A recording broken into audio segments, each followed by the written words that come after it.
Hi, my name is Lori Mahalik-Levin. I'm joining you from Washington, D.C., where I live with my husband and my two sons, and I wear three main hats in life. First, I am mom to two amazing redheaded boys who are ages 10 and 12.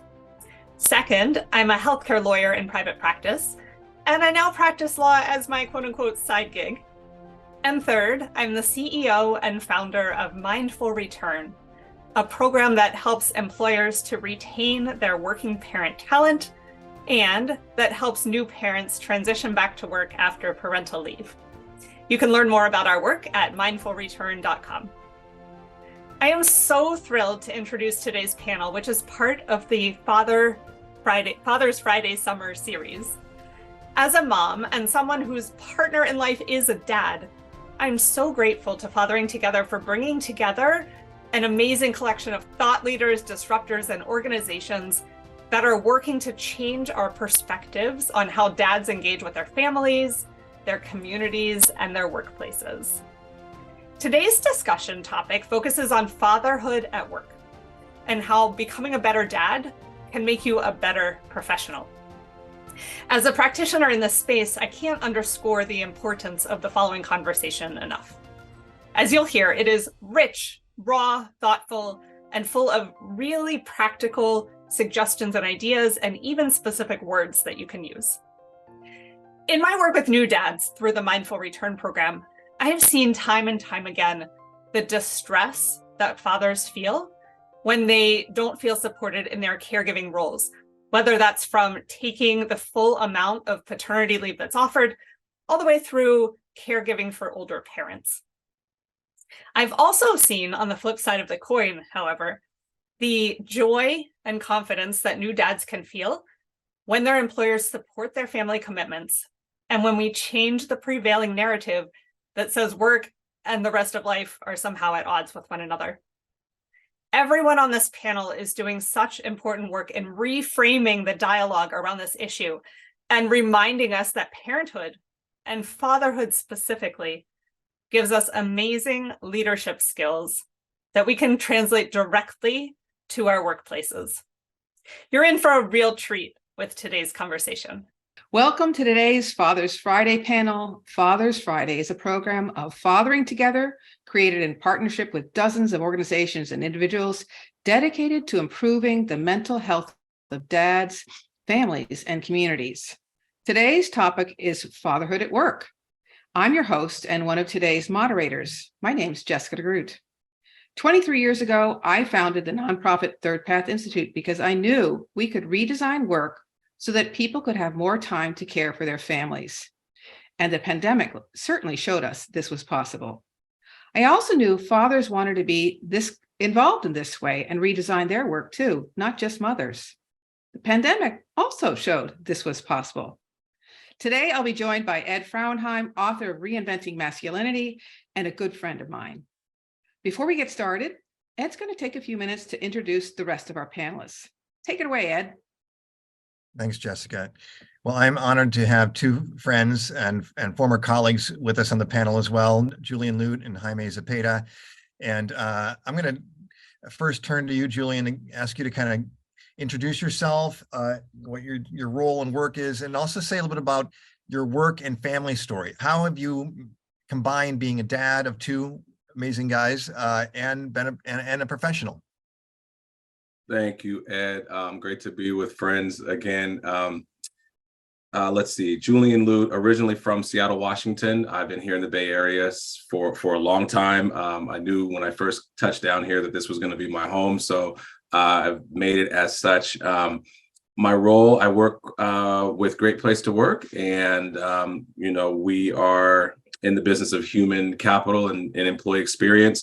I'm a strategic advisor, so I spend the majority of my days either working with executives on their employee challenges, or my passion is around innovation, trying to figure out what we could do next to make sure that we're staying around the corner of the next corner. So love that kind of work. It's super fun. I am married, and my wife so we're like a dual career couple. So my wife has a role at a university, and We have two sons. We also have my nephew who's been staying with us, who's about to turn 16 since the pandemic. I've known him since he was born, so it's not that big of a transition, but to have another person in the household with us is that I'm not fully in charge of. So that's its own set of challenges. But I would say that navigating fatherhood at work with my first child was tougher, because I think at that point we only had like 2 weeks off for dads, and Carrie had my wife Carrie, she had a C-section. So we spent a week of it in the hospital. I probably came home, and after a few days I was back at work, and that was a lot of pressure there. I wanted to be with my family and just couldn't at that point in time. We started advocating at work for like more time off and those sorts of things. So this next generation of folks coming into the business get a much more generous benefit in that way. So I'm happy for that. But I would say that I want to be very, very present for my kids. I want to be there for them every step of the way. I want to kiss them at night, kiss them in the morning. I want to be there with them, all as much as I can. So I've had to really adjust my work and have much more clear boundaries about what I'm going to do and when I'm going to do it. Even going as far as processes like blocking my calendar out for certain things and letting my leaders know what's important to me. And continuously, like my marketing background, you got to say it 7 to 10 times before people really get it. So I just have to just kind of like stand on my square and let people know like what's important and not be afraid to share that. So I can say it's gotten better. It's gotten better as the kids got a little older. It is getting a little bit more complex because we have activities and you want the best for your kids. So you're doing the best that you can for them. So I just feel the complexity is actually is increasing. And I just got a piece of art from the Bay Area artist Fabiana Rodriguez. And it's all about simplify, like it's simplify your life. So I realize that we're going to have an increasing number of challenges and complexity. And I just feel the sense that we have to continue to simplify our life so we can spend our time in the places that we want. So that's where I'm at right now. I'm trying to figure out how to, simplify, but it's been a journey, and I feel like I'm learning, and I'm not great every day, but I'm getting better. Julian, that's probably an understatement, because I know what a great dad you are. Julian and I have given a couple of workshops together when we were at Great Place to Work, and one time we were about to get ready to start a workshop, and Julian wasn't quite in the room yet, but his baby Castle was, and Castle like kind of stole the show. I'm like, look at Castle, everyone look at Castle. And of course all the oohs and ahs, like we didn't have to do anything after that. Everyone was a great movie. But now let me turn now to Jaime, another former colleague of mine, a Great Place to Work. And Jaime, I want to have you introduce yourself on your current role, and I want to note that you've written some really beautiful posts about your son on LinkedIn. And it seems to me you have incorporated your work as a dad in some ways into your professional, at least how you show up as a professional. So I wonder if you could speak a bit about that integration. Sure, absolutely. Again, it's great to be with friends, Julie and Ed, and I'm Jaime Raul Cepeda. I was also part of Great Place to Work. We got a little reunion here, and now I lead Best Companies Group, which is an employee engagement research firm that helps growing businesses get recognized as best places to work or learn how to become one. And because of my role, right, there's a lot of demands for my time. Travel, everything that you can think of. Anybody out there who is a small business leader or owner knows that you do everything, right? From accounting to marketing to getting on the plane to the middle of America to celebrate some event because you're the guy. And so it's great, and I love it, and it's a growing experience, and it's fantastic. The biggest challenge is the time that it pulls me away from my family.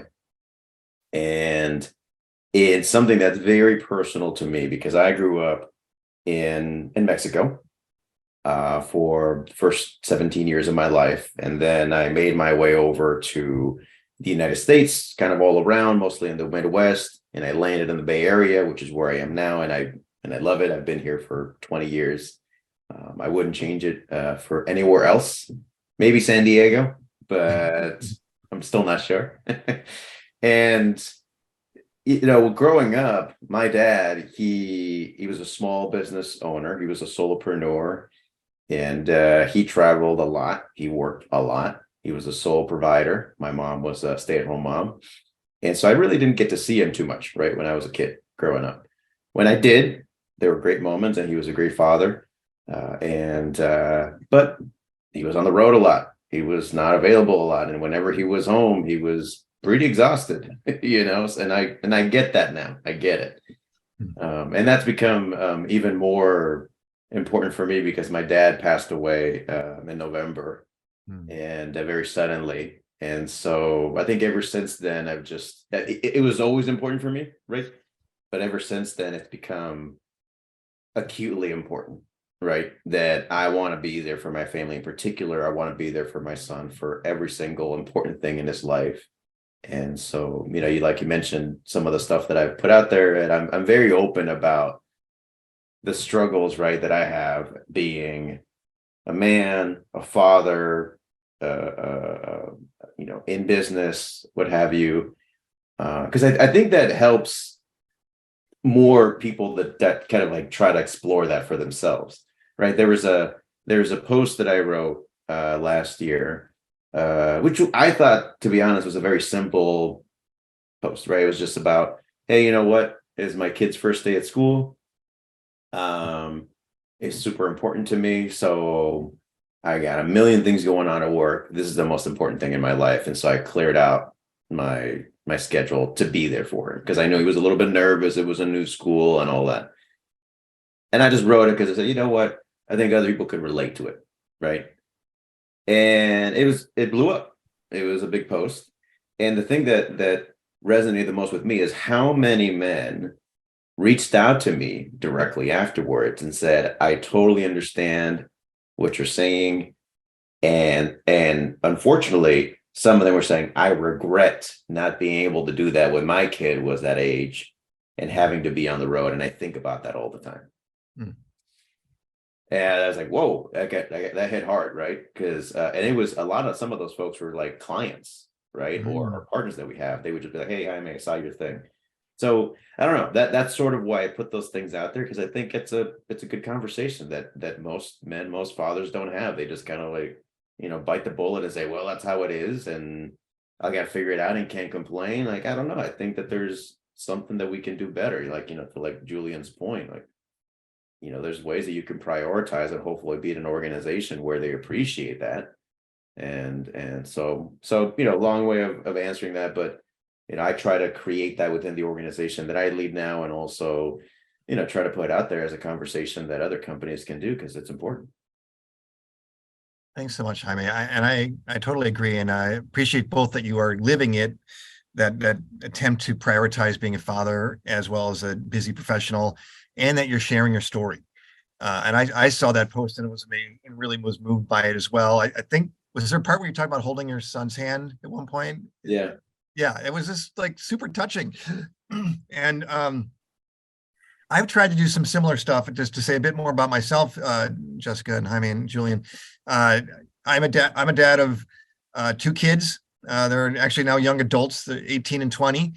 When I first had my kids with my wife, Rowena, we really wanted to have a very 50-50 approach to parenting. Share the duties as equally as we could. It quickly went south, that plan, because Rowena is an artist, not a very lucrative field, and she's more of an experimental artist. So not kind of the Celine Dion type of artist who's going to get massive in Vegas, So my work as a writer, as a editor, later as a researcher, Great Place to Work, those jobs paid more. But for many years, I did try to prioritize going to the soccer games. I was a soccer coach for my kids for 8 years straight. As Julian knows, I tried to learn from my kids as I was learning about work.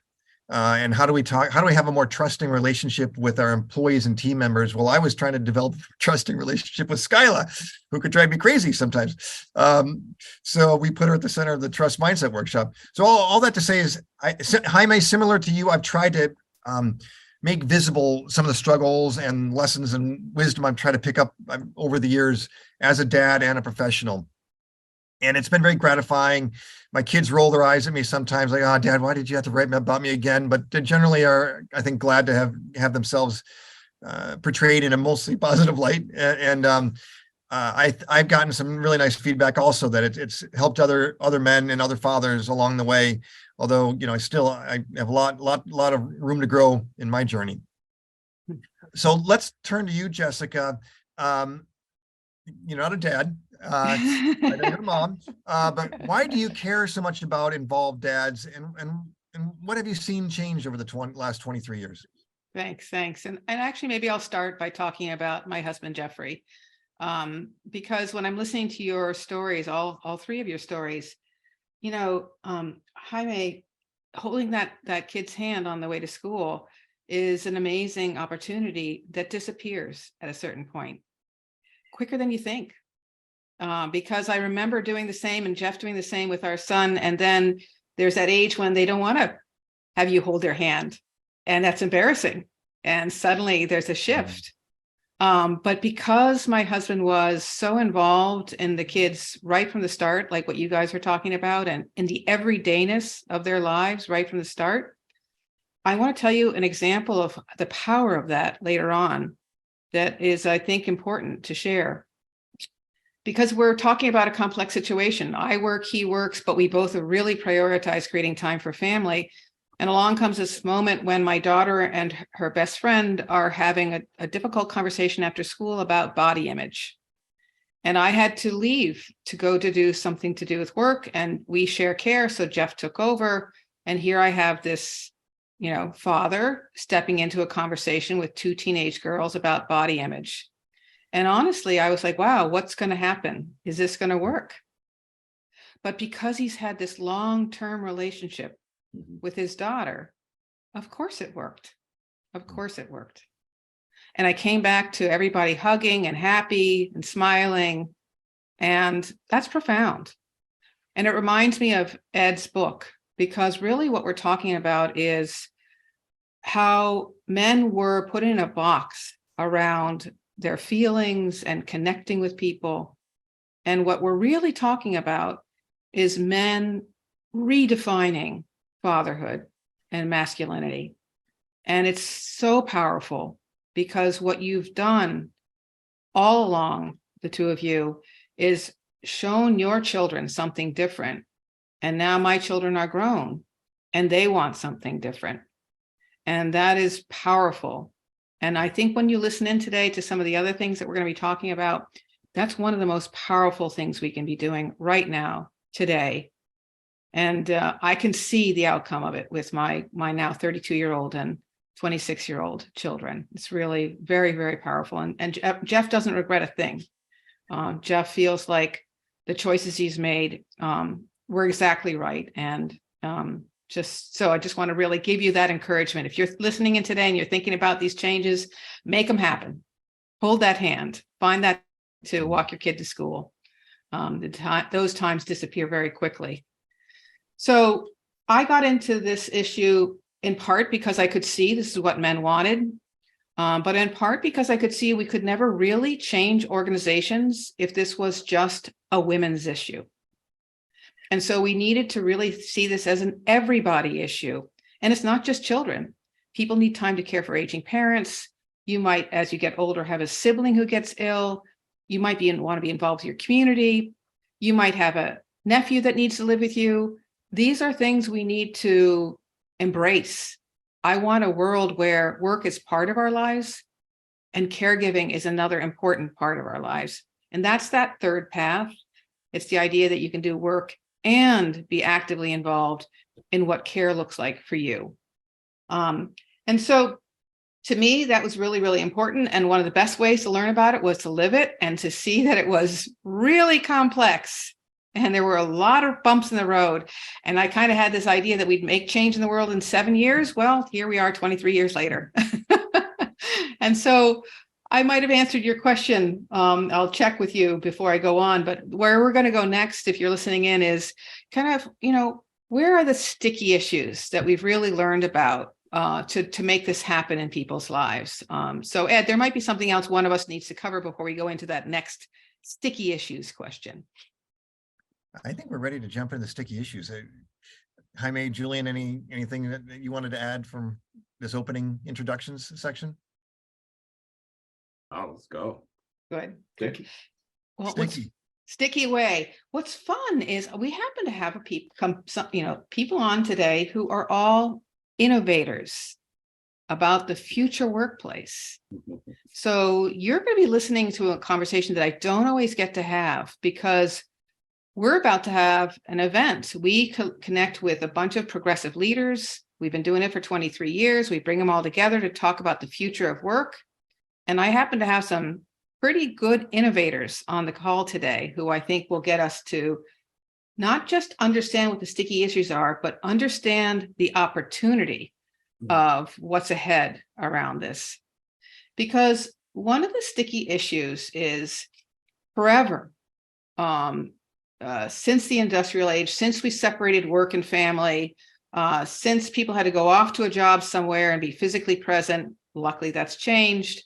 We created some norms around what careers were and who moved ahead in careers and who was an ideal employee. And those norms are still, unfortunately, pretty alive and strong today.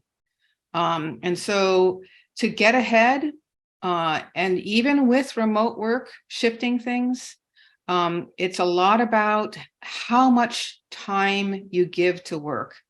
So you could be remote, but you're still checking in the evenings and weekends, and you're checking in on vacations to prove you are that valued employee.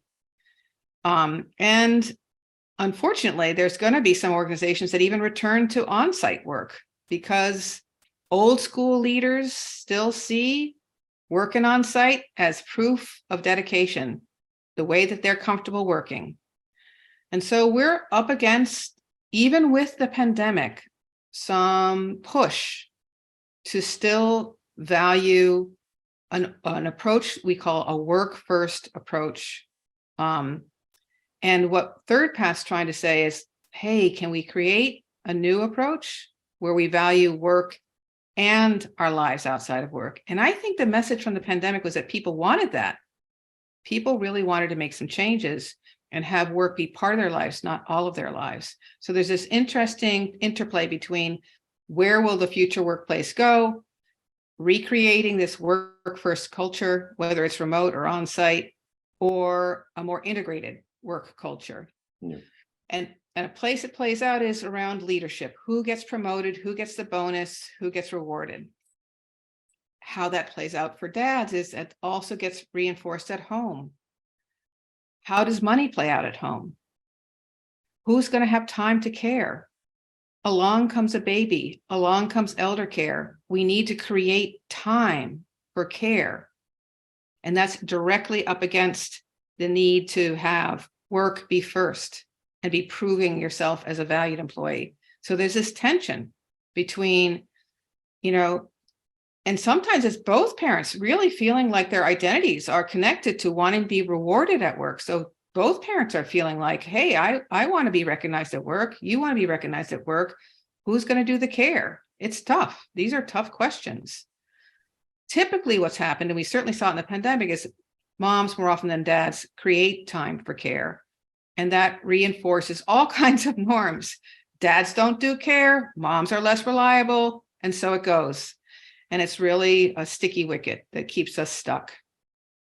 I have some ideas about how this has changed and how people have stepped out of this, because those are the pioneers that have really helped us think differently, and are showing us that we can really create a different work culture and different expectations at home. But I wonder if anybody here right now on our panel, what have you learned around how to step out of this kind of Or are you still feeling some of those challenges? Any advice around this particular clash of work first versus trying to create time for care? I can jump in, Julian, if you're good with that. Okay. Yeah, it's a fascinating topic, Jessica. And one thing I'll share before I go into my own story is, again, because based on where I am, I go through all these trends on the future of work and how the pandemic changed work and all that all the time. I geek out on that stuff and I love it. One of the things that came out is a McKinsey study recently, where they asked people, like, how do you feel about work now after the pandemic? And I'll save you the details, but the headline was, the top things that people talked about was all kind of like moralistic, purpose, fulfillment focused things, like saying things like, I now think, am I at the right place, to work for my values? Am I using my life's skills and experience in the right place? Like, it was very kind of like up here, right? People were essentially answering the question as, there was this cataclysmic event that was very much life or death, right? And it made me rethink everything, to the point of, do I want to work here? Do I want to spend my hours doing this? Right? Not about pay, not about benefits, not even about culture. It's more like, who am I? And do I want to run the risk of dying being X role, X career? So I think that people are still in that space, right? Where it's almost like an identity now of, is this where I want to be? Is this what I want to do? Culture and leadership and treating employees well is always important. But I think what people will find is there's like deeper rooted things now, right? That if you don't touch on that, you're going to lose people, right? Either physically they leave, or like mentally they check out. Yeah. So, that's super important. I didn't mention, but like when my son was born, I have a 7-year-old boy. When my son was born, it was almost like the perfect storm of things you shouldn't do when you have your first kids. So I was in a very high pressure, high visibility role.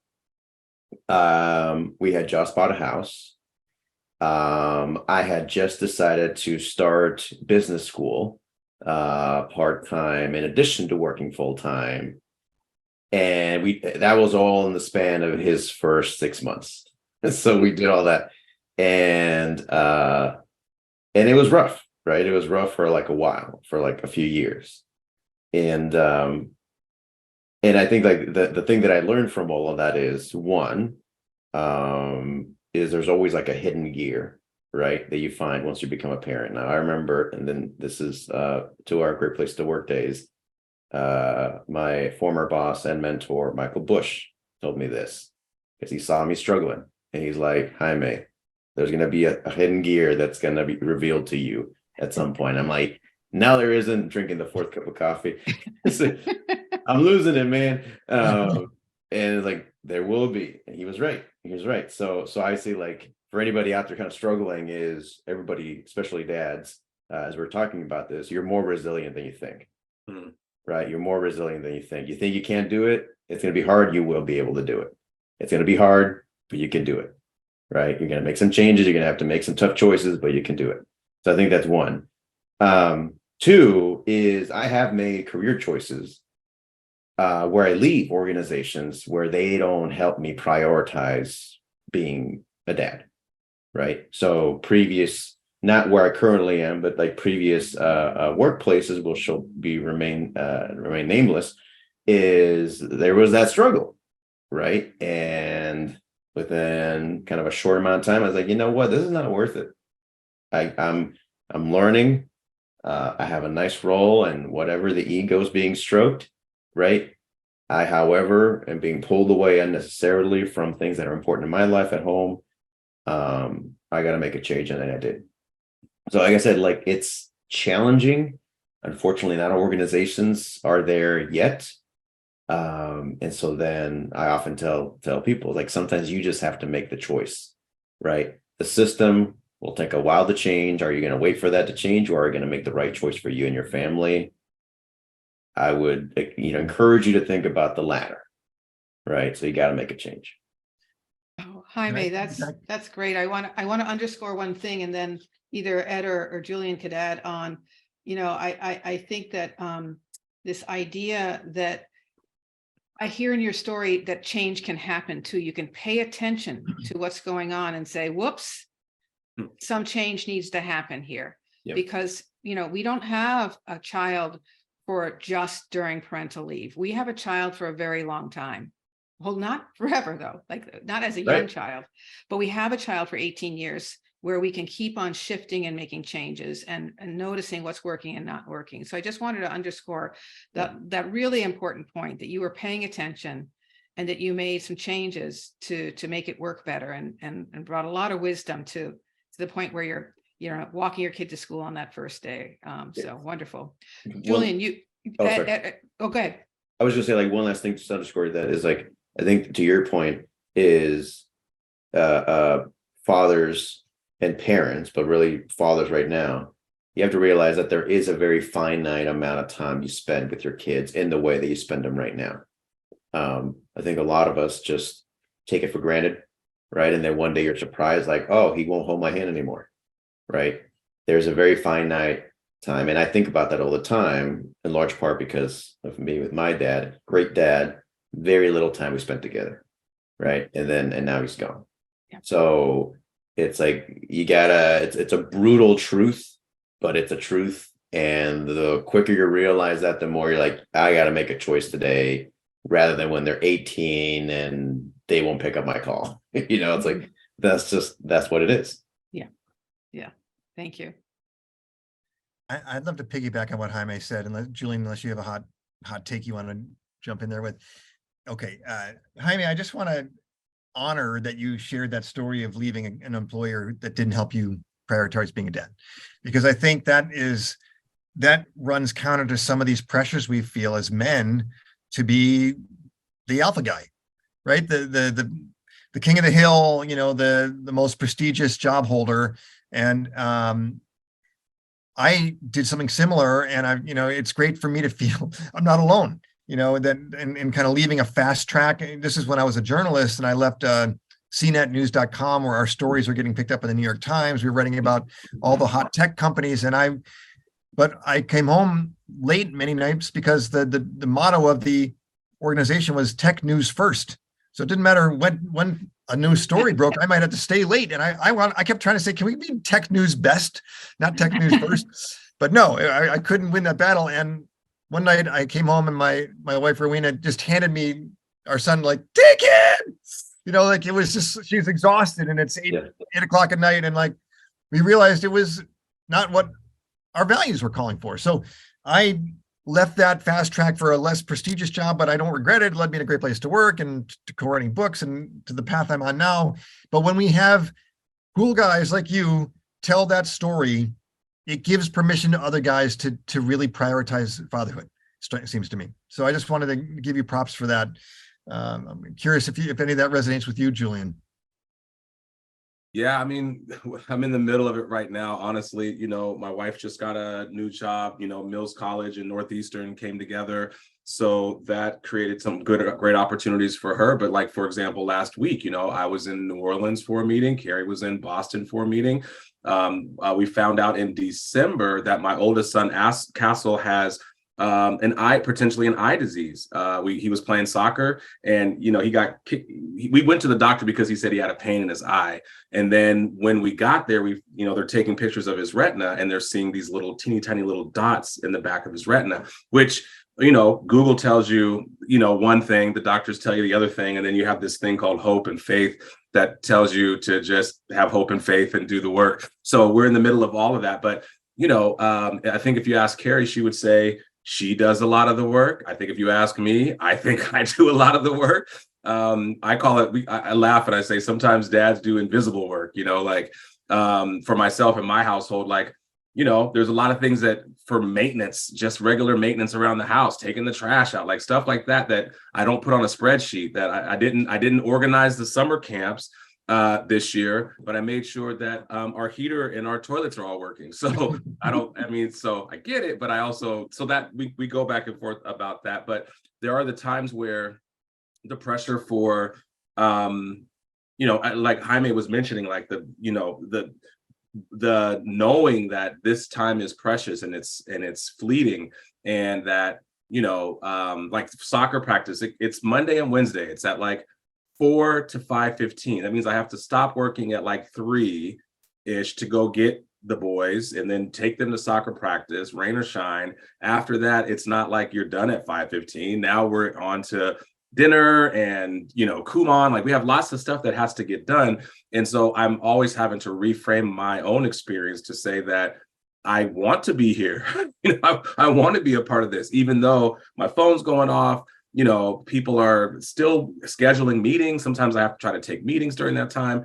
And so there is this added sense of pressure. And then I think someone mentioned about, who gets like both of our jobs. So her job now is bigger. Her role is bigger.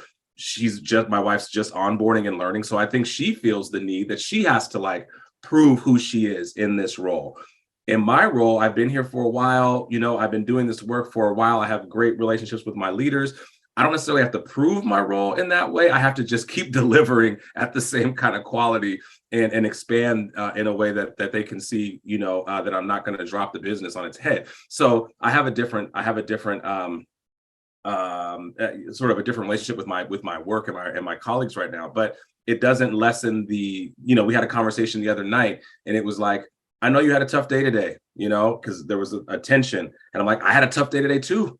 We're both having tough days, so I don't think that there's anything I'm trying to ignore your tough day. I don't think you're trying to ignore my tough day, but I think we have to acknowledge that we're both having tough days and find that way to communicate so that each person still feels valued, and that the pressures that you're going through or that I'm going through don't like create this undue pressure in our family and in our home, because we're on the same team. We're working for the same thing. It's not, so it's constantly resisting that. Even the sense of, like, Ed and I have talked about this, about like that competitive thing that you have to do at work, like trying to not bring that into the house, because if that's the language that you're using every single day about how you get rewards and opportunities, it's how easy is it to bring that right back into your house and start looking at the things in your household as transactional, and now you're looking at rewards and opportunities versus the opportunity is that someone has to do the laundry. The reward is that it's in a drawer. Like that's kind of what we're trying to get toward.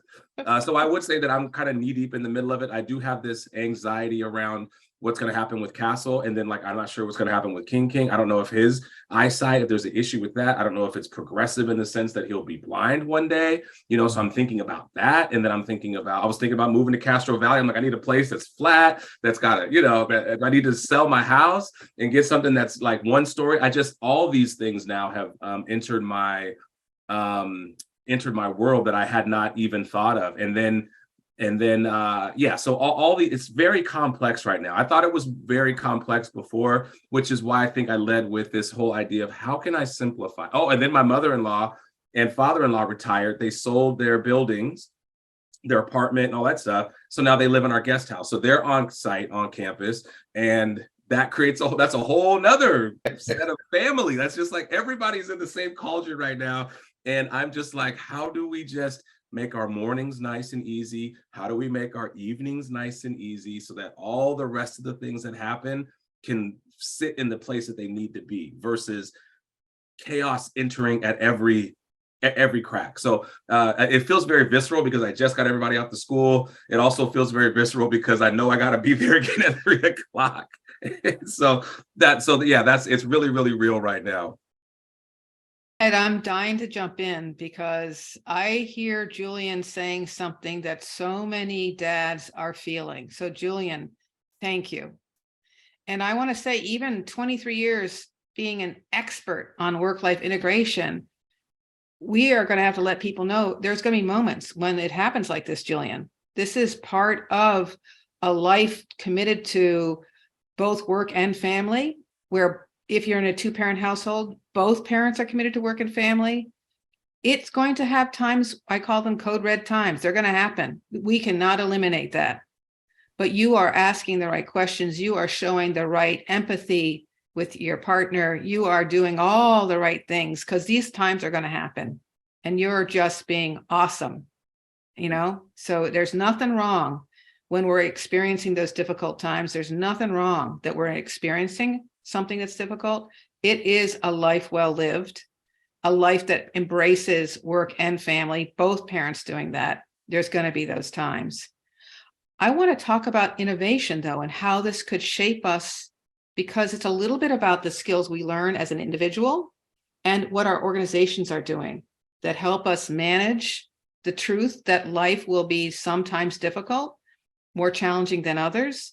And we can learn skills. Julian's been describing them. Jaime's been describing them. Ed's been describing, and we can learn personal skills, but it's a little bit about what our organizations are doing too. So I want to move to talking about innovation for a second. Before I talk about innovation, because I want to give you guys an example that I think will make you very excited, and you listeners will be excited too. Anybody want to add something to the conversation we've had so far? It's been beautiful. I just want to pick up briefly on what I heard in some ways from Jaime and Julian about the pandemic impact. And Jessica, you and I have talked about this too, and that the McKinsey study that you surfaced, Jaime, and the power of values. I think that we are chipping away at some of these stickiness challenges that I think have a lot to do with our conventional notions of masculinity, just to throw that out there. And I think those include that we're about achievement, that we're about competitiveness versus caring, the achievement as opposed to values and how we do things. And then also the sort of empathy and emotional intelligence as opposed to being kind of stoic and repressed with our feelings. And on all those three fronts, you could say, are those polarities, there's progress surfacing. The stickiness is getting a little more soluble or kind of slippery, you might say, as we move more toward a values mindset as men, as we move toward a more caring mindset and a more emotionally intelligent and expressive approach. Yeah, absolutely.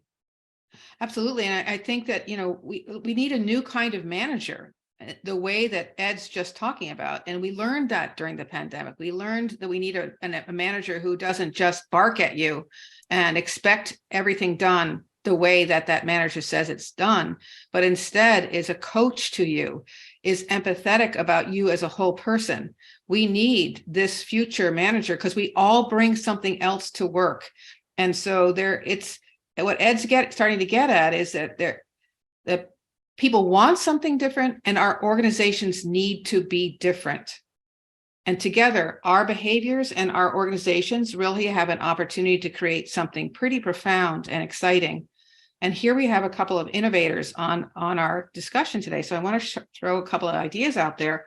Again, this is something we've been collecting a group of leaders, thinking about these things. It's a very exciting time because, yes, there are going to be some organizations that go back to the old ways.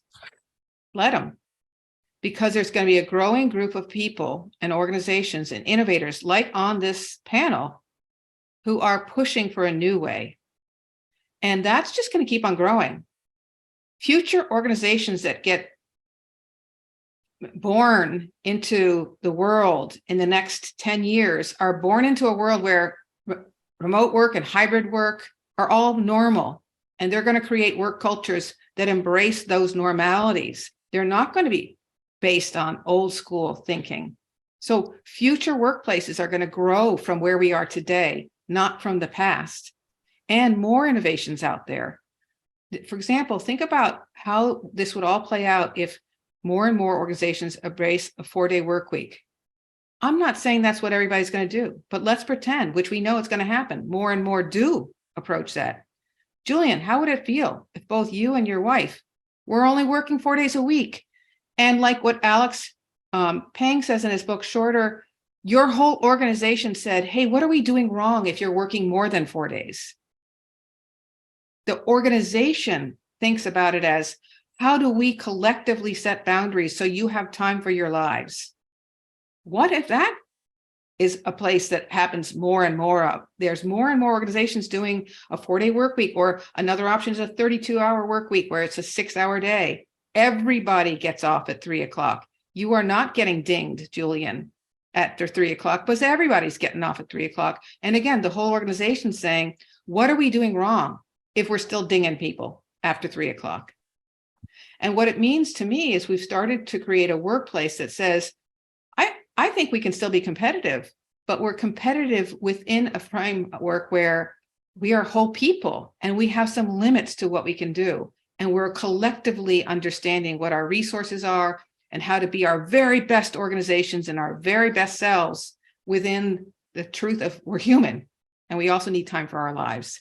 So I think we're on the cusp of something really exciting, a whole next generation of workplaces that are really revolutionizing our approach to work, where it's no longer work first, but it's integrated. And there's a collective attitude that we all come to work as excellent employees and people who have lives outside of work. And what can we do as an organization to support people to do that? How would this impact fathers to have more innovative organizations like that? What would that mean for fathers if that happened? What do you think, guys? Can I pop in just because, I'm thinking about this because number one, something as powerful as the 4-day work week, it just opens up a whole nother day, which is what I feel like on Sunday when I get on the Monday. People say, how are your weekend? I'm like, I need another day. So that might do something there. I also am cautious that we're pretty good at filling up things. So where there's a vacuum, now all of a sudden we're going to put something in there. So how do we continue to keep our boundaries? But, I do think that, recognizing a few things that I have seen that I think are innovative, right? Like, we recently were purchased by UKG. One of the things UKG does is some, it's a form of like,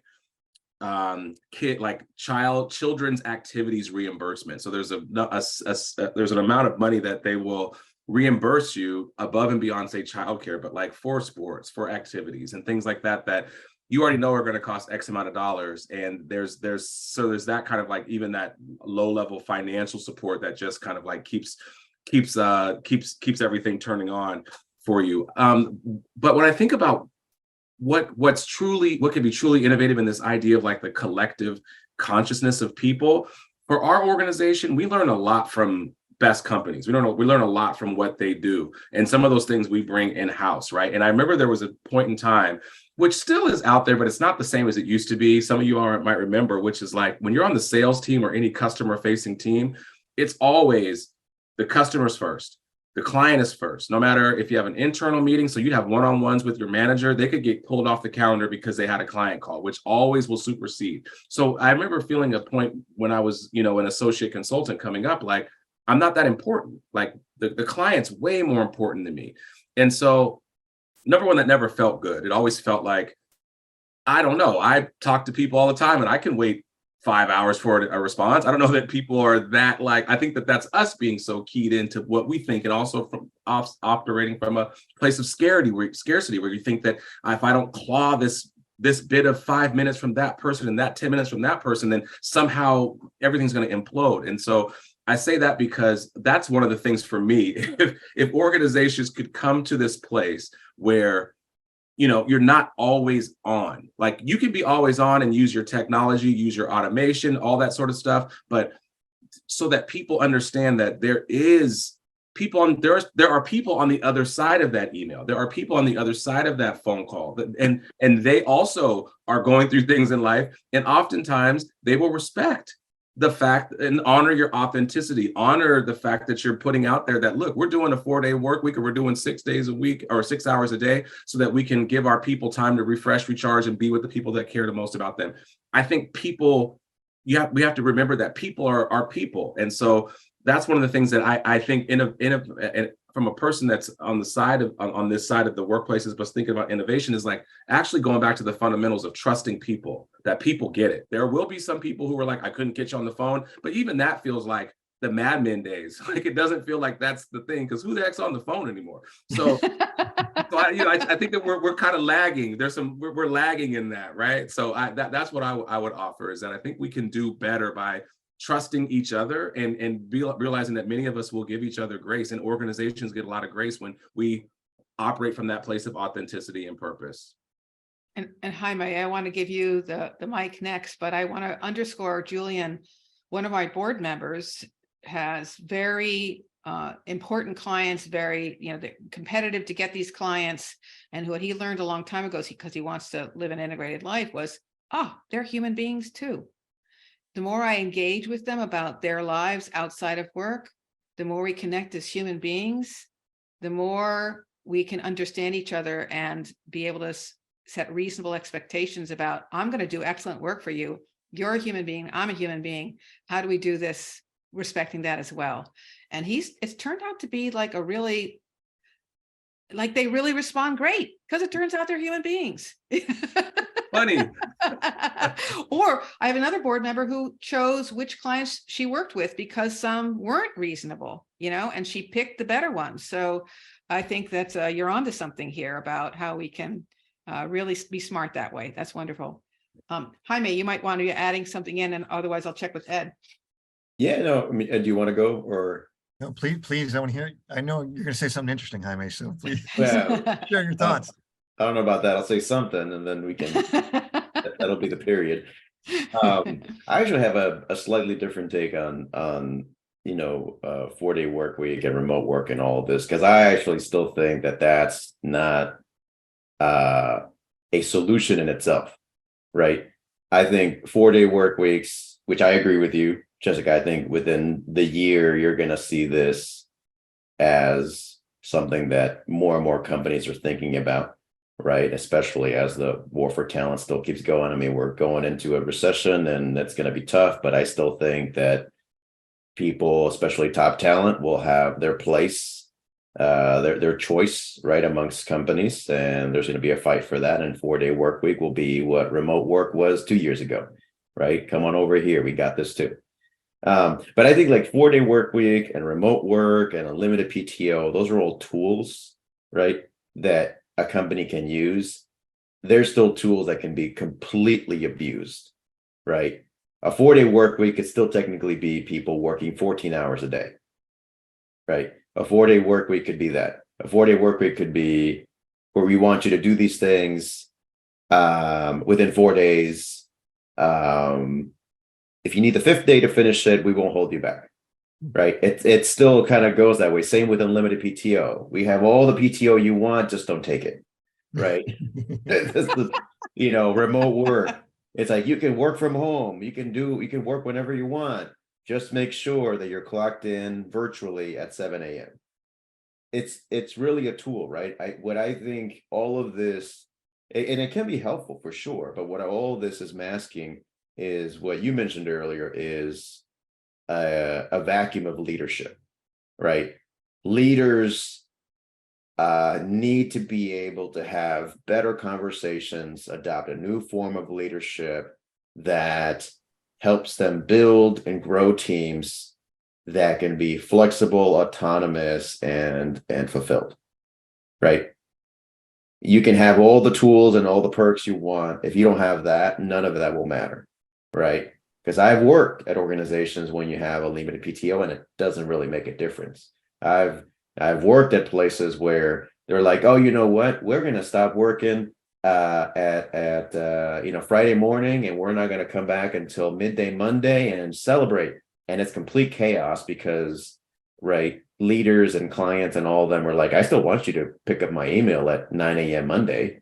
Like, I don't care about your, and then managers are like, oh no, they didn't like that. So let's jump in Monday morning. It doesn't matter, right? So I think it comes down to managers and leaders being able to just have a completely different mindset around what it is. And I always, people always say, well, with leadership, should you just kind of like do everything you can for your employees and all? I was like, yes, absolutely. But it's a lot like parenting, right? We can pull this back here. It's like, if my kid wants to learn something, I'm not going to give him the answer. I'm going to make him struggle, right? Why? Because 20 years from now, I'm not going to be there to give him the answer. And he needs to learn those muscles. In the same way with teams, right? Is you can be kind and clear at the exact same time. And that's a strength, right? Say, hey, you know what?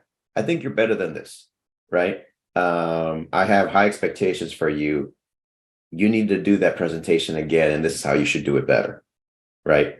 It comes from caring, but you're being clear on that. And I think a lot of leaders still struggle to do that, right? And so then they say, oh, well, I'll let the perks and the programs kind of sort it all out. And then everybody's unhappy, right? So at the end of the day, I think it's the biggest innovation that I hope will happen is leaders and managers taking on a more evolved and servant focused approach, right, to their role, rather than just do what I said and do what we want you to do and meet these numbers, and I don't care how you get there, tell me when you're done, right? It's a different, it's a much more involved role, right? Because going back to fatherhood, I mean, it's easy to be a father because you just have to have a kid. It's very difficult to be a dad. It's very difficult to be an engaged father because, you know, you have to be there. You have to show up. You have to be there for the tough conversations. But that's what counts. I'm going to jump in, Ed, and then I'm handing it to you.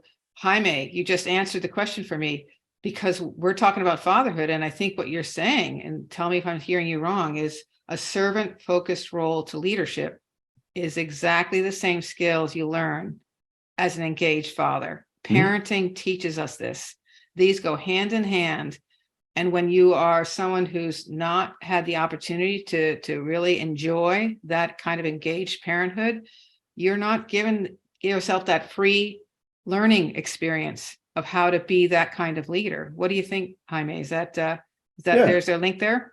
That's absolutely true. And I think all of us here obviously care a lot about our kids and we love our kids.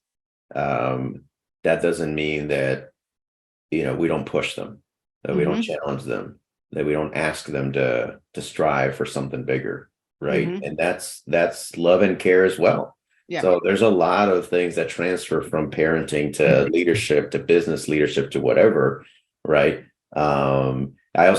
This is more of like a personal thing that I sometimes do.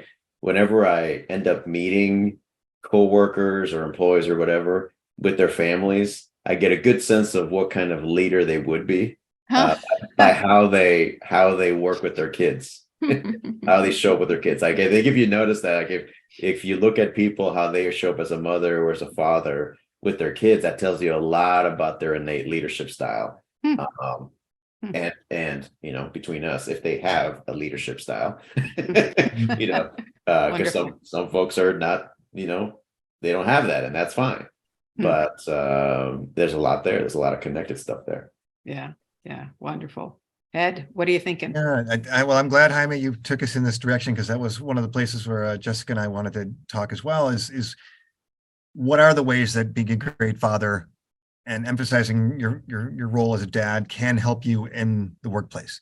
And you just laid out a bunch of ideas, that idea of the engaged boss who's going to set high standards and also help them get there. And I think I remember reading a parenting book that talked about 3 Ps of, I think it was for how to be a parent. One was being permissive, where you were like not setting standards, not setting boundaries. Then there was the punitive, which is just like getting in trouble if you don't hit a standard, and it was pretty kind of mean-spirited at times. And then there was what they called positive parenting, which is that blend of, I think you put it as kind and clear, or kind and firm is another term my mom used. And I think, for me at least, doing parenting, fatherhood in a more engaged way has helped me as a professional. Whether it's sometimes as a leadership roles, but as a teammate, because I know a willingness to sort of be patient and to be helping someone get through a learning moment. That's something we want to do as dads, like whether it's learning how to play do a soccer move, say, or learning how to spell a word, and when we see our peers as people in the midst of growth, and that gives us a little more patience, I think, and empathy toward them. And I have, I'm a pretty strong believer in similar stuff you said, Jaime, that when we are a good dad is likely to be a good colleague, and possibly a good leader as well. And so on that note, I'm going to ask Julian whether you share this, and maybe there's any examples from your parenting that have transferred to effectiveness as a professional. That's a great question. I think there's probably good and bad. I do believe that for like the whole idea of leader, manager as coach, that sort of concept really resonates with me. I'm working with my kids all the time to do something. And so being able to lead them there. I've had an interesting relationship with a team member, and I'm thinking about this new to the workforce generation, right? So like I'm used to dealing with either old school or like my generation, but like this next generation that's kind of like just graduating and coming in, very different expectations of how they're engaging in the work, what feedback looks like, what mentorship management, what career pathing looks like for them, patience, all the things that we're talking about where we hear our kids saying, I want this now. How come I don't have this now? Like, it's like not just in front of me now, it's like at my door in terms of my work. So trying to be very, very clear and using my coaching to be able to try to be a good manager at least. But the one thing that I've had to learn over the last few probably weeks, or if I take it all the way back, maybe 6 months, but over the last few weeks acutely, is it's just like your kid, right? You give them everything that you can, you give them their lunch, and you send them out the door, and then the decisions that they make throughout the day are the decisions that they make. And you might get a note at the end of the day, you might get a phone call at the end of the day, like something may happen, and that's their own choice. And so that's what I've had to learn, even as a manager, is like, I can give you all the coaching, I can tell you how to do it, I can write the script for you, but the decision is on you. And so for me as a coach and as a parent, I'm having to learn how to help my kids understand their agency, their decisions, why they made that decision, why they made that choice. I'm not certain that I'm as good as that as a manager yet to be able to say, why did you do that? And like walk them through that. I'm much more at work. I'm much more like, don't do that anymore, that kind of a thing, whereas at my house with the kids, I do that too. But at my house, I'm also very much like, so what were you thinking when you did that? Whereas I know great managers to me have walked me through that. So I do think that for myself, that's something that I'm learning, is how to help people think through their decisions, talk through it without the impulse to just say, don't do it, because that sometimes does come from home, probably as equally as it is, let me talk to you about this. So, but I do agree. Good kudos to you, Julian, on at home, because that, just even, asking, Castle and your kids like, hey, walk me through why you did that. That, I think all parents here realize like that takes a lot of restraint rather than like, what were you thinking, man? Like, absolutely. No, that's just so. Why would you touch a stove? That's our natural instinct. I mean, that's my natural instinct all the time. But I think your approach, which I try to do too, but like I appreciate you saying that. Got to walk him through the thinking so that maybe not next week, maybe next month, maybe a year from now, he makes a better choice, and then he makes better choices from there on out. Absolutely. I'm listening to you guys, and two other really excellent transferable skills are surfacing between work and home. So I wanted to share those two other skills, but this is a great conversation. Somebody might want to add on something before we add a couple more work/home skills. Okay. So Julian, you've mentioned something a few times. I love the phrase simplify. We live in a world where we could do everything all the time in both arenas, work and home. I used to joke that Jeff and I called ourselves slacker parents because we didn't, like you, we wanted it to be kind of calm at home. That was our goal. And so there was a whole lot of stuff we said no to, because what we found for us, and again, every family's different, was sitting down to a meal at night was really centering for our whole family. And so, and finding date night for me and Jeffrey was centering for our family. And so we kind of found the big rocks that were important to us and had to say a lot of no's to other things.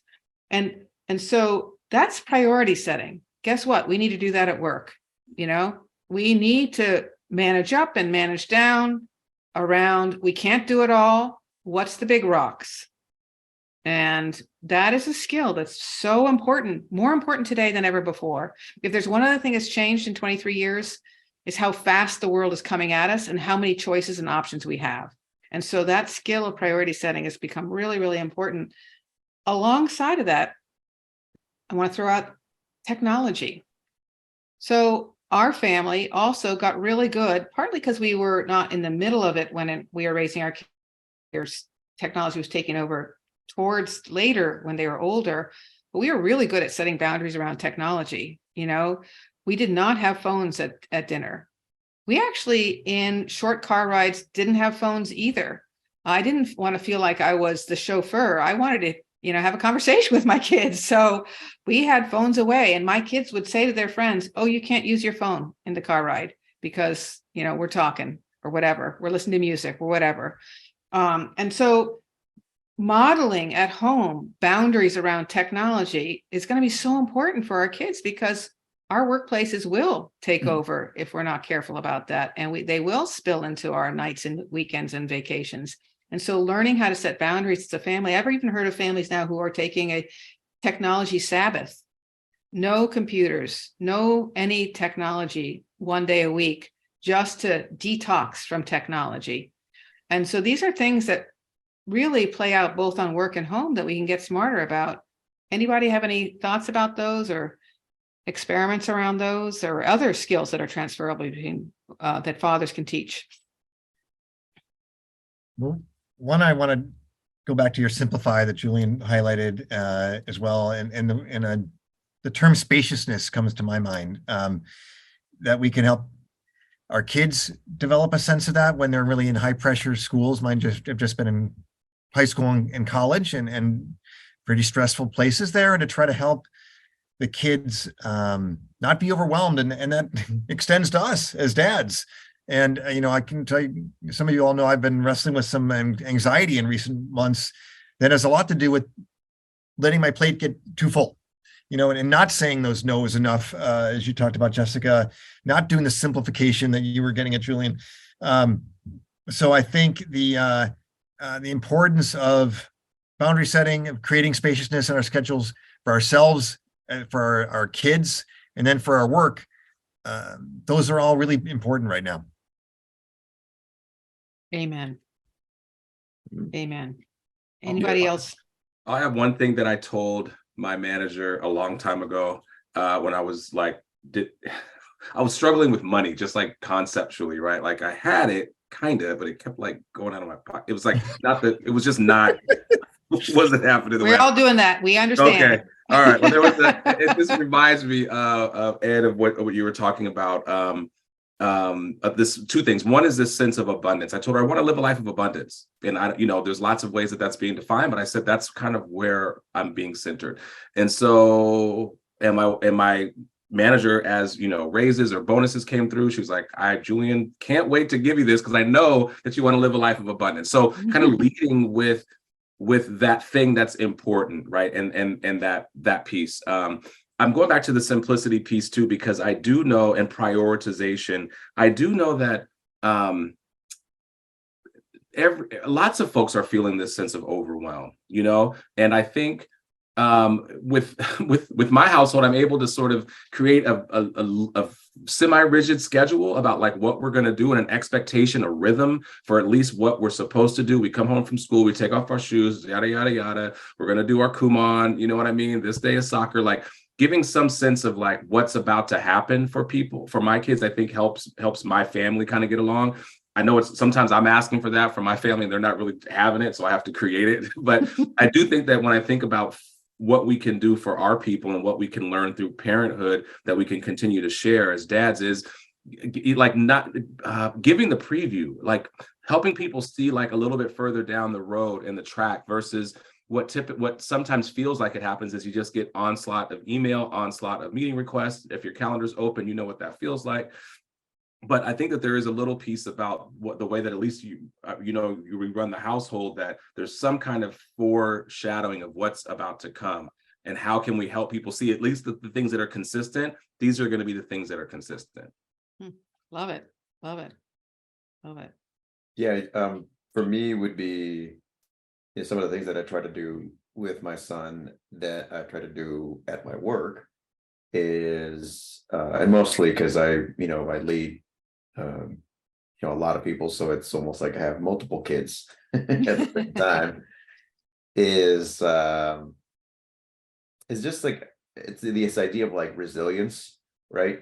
And just increasing their appetite for change, right? And their change, like more like the resilience in case things move around and something bad happens or something good happens. And as as Ed and Julian especially know, because of where we came from, change is a very funny thing, where even if you get exactly what you want, you're going to push back on it a little bit, right?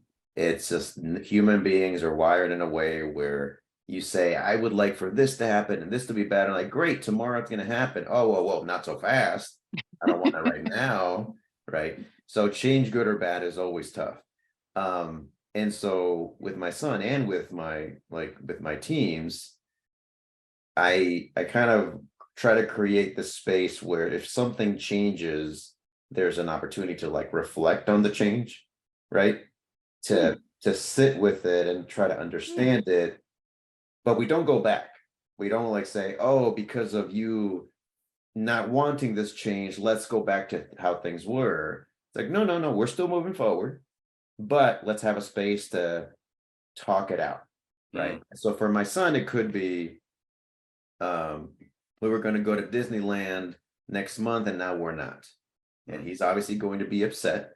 And we explore that, like, okay, well, why are you upset? I understand. Can you tell me more? What's going on? And then get to the point where he's finally able to kind of accept it and deal with it. And we do that. I mean, we've done that with him since he was a little baby, right? And so now we may say, okay, bud, we gotta get dinner, turn off that show. Okay. He turns it off but that wasn't how it happened before. Like, 2 years ago, he would have been like throwing a fit and all that. And now he's like, okay, sounds good. Moving on. Right.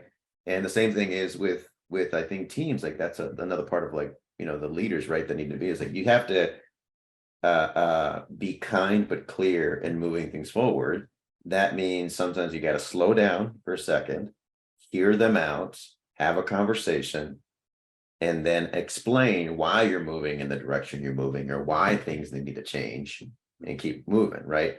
Because I think what I struggled with this early on too, as like a first-time leader, is I never wanted to ruffle the feathers of my team, right? I never wanted to deliver bad news. I never wanted to not give them what they wanted, right? And that actually put me in a lot of trouble with the team itself, right? Again, I know a lot of people are probably nodding along and saying that works the same way with parenting, right? And it's like, it's not my job to get you what you want. It's my job to get you where you need to be, right? And that sometimes might be challenging, and that's fine, right? As long as I'm there to support you along the way. So something around resilience always, clicks for me when I'm thinking about like being a parent, being a boss. Wonderful. Wonderful. Hey, Ed, I'm watching the clock. I wanted to put one more thought about this combination of skills that we use at work and at home, and as fathers do. And then I want us to move to this last part where we talk a little bit about legacy, which is where you're gonna take on that role of getting people to think about our legacy. So that's where we're going next, is for you guys to think a little bit about this concept of how being an actively engaged father is. What kind of legacy do you want to leave? But as I listened to Jaime, think about it, guys. The world is changing all the time, right? Faster and faster. That's the world today. We're not going back.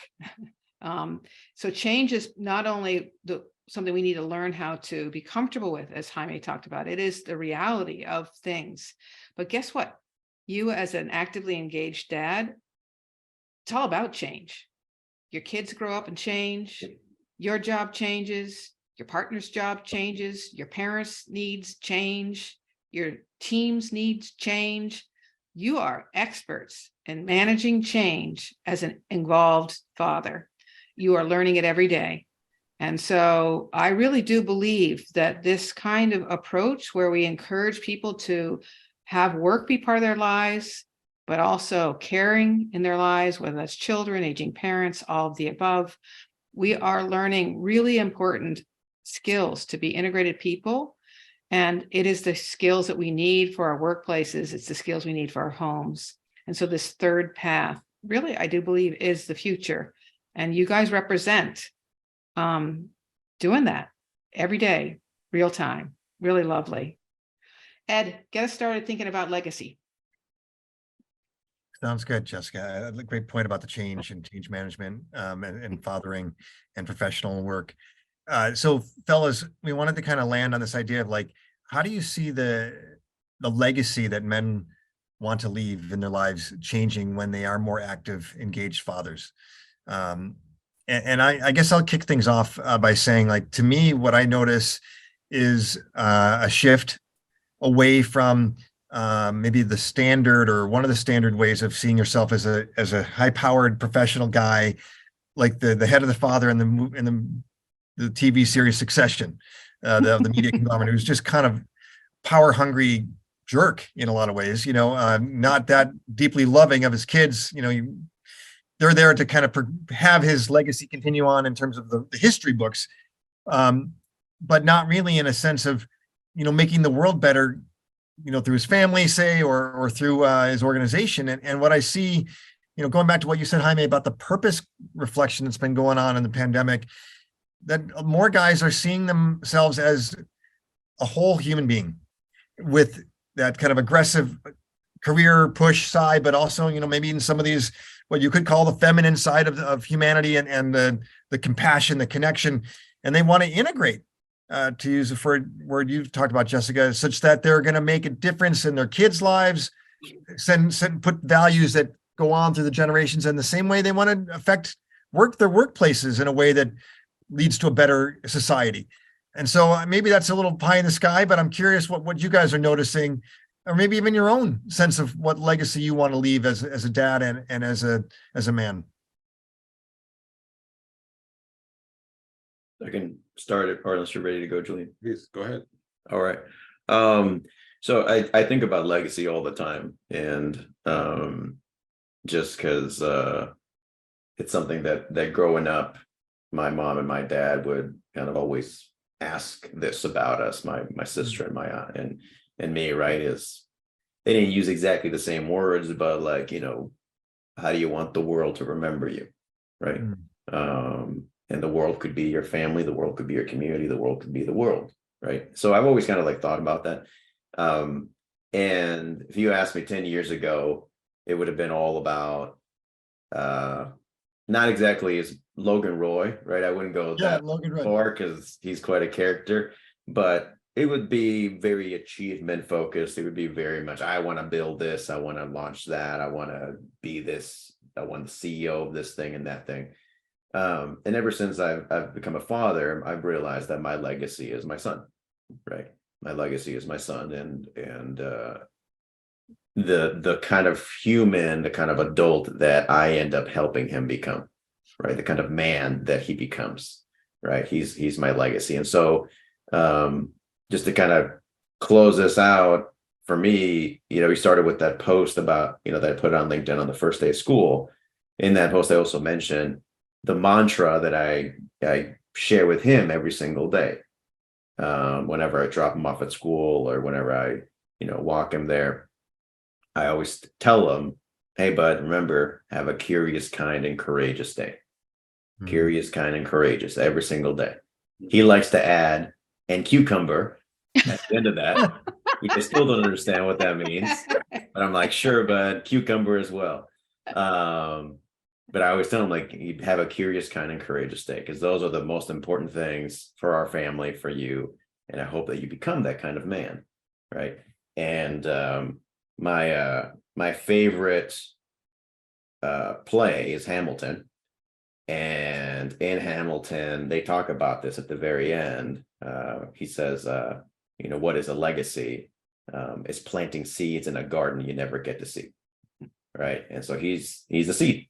And the garden I probably won't get to see, but I have hope that, if I do my work and he does his, his side of things, right? Because as I think Julian, you mentioned, once they go out the door, let's see what happens, but it's their choices. I hope that he ends up making the right choices. I mean, he's my legacy. And I hope that more and more men start seeing that as an option.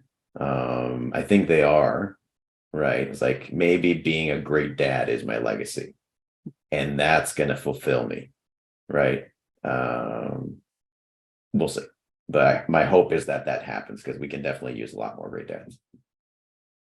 I'll jump in there, because I do think that along with what you're saying, Jaime, that more men are considering that their legacy, that having the space to prioritize the conversation about what it means to be a dad, I think is something that I have a couple of friends who we get together to really do that, to talk about that. And it just seems like it's in the air. Men want to figure out how, fathers want to figure out how they can do both of these things, even though the world or wherever their orientation point may not always, point them in that direction. That GPS may not always get them to that destination. That's an intended destination for folks. So I have faith that we need to have these kinds of conversations. We need to be able to talk about these sorts of things, when you're watching the Warriors games, or, pre-post, those kinds of things. I think for myself, very similar to you, Jaime, I think that I think about, like, we put together a family tree for my kids for one of my Castle's projects. And I was like, put together my grandparents on both sides of the family, great grandparents, yada, yada, yada. And I was like, geez, one day I'm going to be a face on a family tree that's not here anymore, that they will have, there will be stories told about what this person does. Having my grandma or having Carrie's mom on site, my mother-in-law, I call her grandma, having grandma on site. She talks about her father. She's 75. She talks about when she's in the garden, things that she's learning, and why she is the way that she is because of her daddy. And so I feel like that is a part of my legacy, them going out and being contributing members of society and trying to take us to the next place, treating people with kindness, as you said.